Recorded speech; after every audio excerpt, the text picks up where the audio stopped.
Whether you're buying or selling your home, get the benefit of expertise. Hey, well, compliments to the show. You're really hitting on the subjects and you're telling the truth. I appreciate you. Meet the team at dangemus.com. And now, filling in for Dan Gemus, your host, Joyce Blackmere. Welcome back, everyone. Thanks so much for tuning in today. I'm Joyce Blackmere, Director of Sales and Broker with the Dan Gemus team, and I have Matt Alita, Sales Rep with the team with me. Today, we're having lots of fun. Hello, Matt. Hey, hey. We had a couple more answers come in over the break. Snakes. I hate snakes from Indiana Jones. We also had, I'll have what she's having. Harry Met Sally. Yeah. Yep. And what'd you say? They're back. Yeah, I'm not sure. I don't remember what that one's from. But that's from oh shoot. You hear it everywhere. Like Poltergeist. Oh, is that what Poltergeist. it's from? Okay. Yes. And show me the money. I think we had go ahead, make my day, and you had me at hello. So there's a few more. Keep them coming in. With us on the line, we have Ron Bondy, mortgage agent from the Super Mortgage team at Dominion Lending. Hi, Ron. How are you? Fantastic. How are you guys doing this lovely day? Awesome. We're just laughing and reminiscing here. That's we got to all. ask Ron what his favorite Yeah, what's your movie favorite quote is. movie quote, Ron? I'm Batman. Safe, easy, yes. That's a good one. That's good. And then obviously, you can't handle the truth. I love that one too. Yeah. I use that one often, actually. That's just my sort of my rebuttal to everybody. That's true. I can vouch for that. It fits in so many instances. You can use it everywhere. Totally does. Ron, what do you have for us today? You had you wanted to talk about some incentives, some confusion, some market updates. There's lots going on in the mortgage world right now. Yes, there is. So the government of Canada has just discontinued, effective March 21st, of the first-time homebuyers incentive. Now, there are a lot of incentives, so let's not get confused on which ones are canceled. So the one that is canceled, I'm going to tell you guys, I'm not upset over. I did not like this one. It's a shared equity program where the government owns part of your house. So whatever they put in, they own that. Whatever you sell your house for, they reap the benefits of that as well. So basically, whatever you're saving each month, it costs you double each month. And then you pay that at the end. So once you pay off your mortgage, you go get another mortgage to pay off the government. So not a big fan of that one. So you not hurt my feelings by canceling that one. Okay. Yeah. No, that's good. So what is available in its place, or maybe not in its place, but what other incentives are available that first-time home buyers can take advantage of? So the big incentive that, just opened up last year that I will shout from the rooftops and tell everybody to go do this is the tax-free first home savings account. So you put your money in, you write it off against your taxes. There's no repayment when you pull it out to buy your first home. There's no withdrawal limit. So you can only put $8,000 a year in it, up to $40,000, and then that will grow. And so you can take out more than the 40. So if it grows, say to 45, you take out the 45. Okay. And are you taxed on any of that? Any of the growth? No.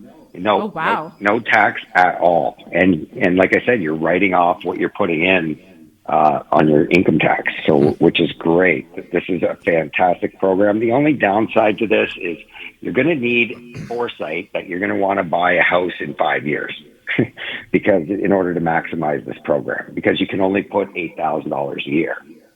Right.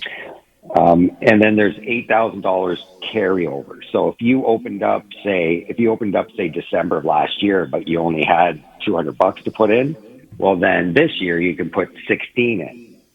So even if it comes to the end of the year and you're like, okay, I think I'm going to buy a house next year, just throw a little bit money and open up this account so that you can take advantage of doubling it the next year. Just a little trick. Yeah. So, and then on top of that, there's always the old home buyers plan, which is borrowing from your RSPs. So each lender or each client can take out $35,000 out of their RSP and put it for a down payment on a house. Now, so that's $70,000 per couple, which is quite a nice down payment. Now, repayment, you have to repay that over 15 years. Now, how you repay that is you just recontribute to RSPs, and then you just can't write off that portion of the repayment. So you take what you took out divided by 15, and that's how much you got to put back into RSPs every year for your minimum amount. Okay, that's interesting too, for sure. Yeah. Now the big difference between the first-time savings account and the home buyer plan, the RSP one, is the RSP needs to be in there for 90 days. So if you go and throw, $35,000 into RSPs because you're going to take it out so that you can get the tax benefit, if you take it out before 90 days, if you take it out on 89 days, it counts as income. So it goes right on top of your income. So you got to be careful with that. Where the first-time savings account, you can throw it in today and take it out tomorrow. There's no limit of time. Okay. And then on top of that, so you have a tax credit. So you get a tax credit of $750 when you buy your first home. So when you go do your taxes, make sure you tell your accountant. Otherwise, he won't know. Yeah, exactly. Yep. And then the other one is so with the RSP one, there you can if you've already owned a home before and you haven't owned a home for 4 years, you can borrow against your RSPs again as long as you repaid the initial one. So if you have not owned a home for 4 years, you qualify as a first-time home buyer again under that RSP program. Cool. If there is a breakdown in the marriage and you split up, as soon as you split up, the spouse not keeping the house and wants to buy another house, they can qualify as a first-time home buyer again as long as that RSP that they used was paid out originally. So the little few different rules there. If you get confused, you can always contact me and we can go through it. And then the other one is land transfer tax rebate. So if you purchase a house for $368,000, you get the full $4,000 rebate. If you go on the house, say with your parents, and let's say you go on with your dad. So there's you and your dad. You're a first-time home buyers. Obviously, your dad isn't. So that would get cut in half. So you would only get $2,000. If there's three of you, that would be cut in a third. Mm-hmm. Now, this one, you cannot have owned a home in the world to qualify for this. So if you're a permanent resident, but you owned a home, say, in India or the USA or something, then you don't qualify for this program. This one is in the entire world. Okay. That's important to know because we've had clients in the past as well that have owned homes overseas or whatever, and it's their first home in Canada, but not in the world. So it's important to distinguish the differences the there. Rules are a little different. Like the RSP one is in Canada, the land transfer tax one is in the world. So there's little caveats to each. It would be nice if the government could make it all easy, so all the rules apply to all of them, but we all know the government. Yeah, well, I mean, it's great to know about those different programs and the little nuances around each of them as well, because remembering for on our side what all of them entails is challenging, which is why we have you, and we appreciate being able to confidently send our clients your way to have a discussion with them about what works for them and what doesn't. Ron, curious about your thoughts about the rate hold and what are you expecting in the next announcement? So the rate hold was expected. All the data is shifting in the correct way. even though it did go up in December, but since then it's been shifting in the right way. So we predicted that this would be a rate hold. We're also thinking that April, so the next one, will be a rate hold as well. And then we're predicting that about June is when we'll see our first drop of about 0.25%. Okay. And then we believe that the bank is going to keep dropping it about 0.25%. I don't think we're going to see any big drops, like no 1% or 0.5% at a time. I think they're just going to keep steady, dropping it 0.25% and see how the market reacts. Yeah. We had an interesting discussion in the office yesterday.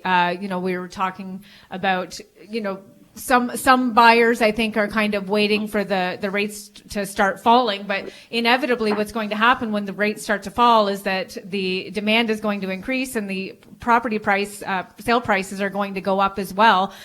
You had sort of broken that down a little bit. So for perspective, could you do something like that for the listeners today?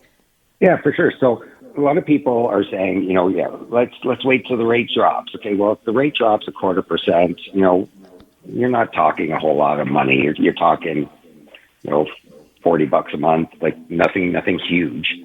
So, and that's going to bring a lot of people back into the market, which are going to raise the house prices by 10%. So a lot of people that are looking to sell a house and then buy a house, so their comment to me is, well, my house is going to increase. Well, the house that I'm going to buy is going to increase, so it's a wash. Well, no, it's not a wash. So if you take 10% of 500,000 and 10% of $1 million, that's a huge difference. Mm-hmm. So your buying power will actually decrease by waiting. So we always say, date the rate, marry the house. Find the house. Don't worry about the rate. It's only in place for 1 to 5 years, and then you get the next rate, right? So trying to play the market, it's cyclical. It will, as soon as rates go down, prices go up. As soon as rates go up, prices go down. So there's no right time to time the market unless you have extra houses and you're selling and you don't need to buy. Yeah, for sure. Awesome. Ron, if people want to get a hold of you, how can they do that? They can reach me on my cell phone, 519-791-2961, or they can email me at Ron Bondy at supermortgageteam.ca, or they can contact one of your agents. Awesome. Perfect. Well, thank you as always, Ron. We appreciate you.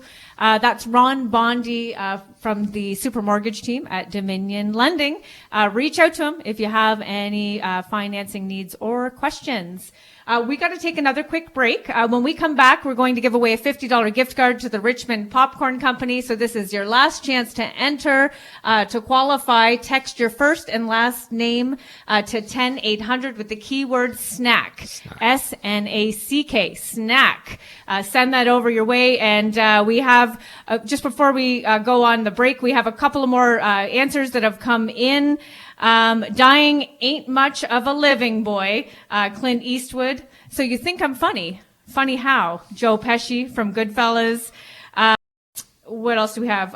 You watched Brooklyn Nine-Nine, right? Yes, a little bit. So you might get this. Yep. Mm-hmm. Okay. I don't, but, that's funny. Okay. We're going to take a quick break. And when we come back, we'll give away the $50 gift card. And we're going to tackle the listener question. Which home upgrades scored the biggest bang for buyers? Lots more to come on the Dan Gemus Real Estate Show.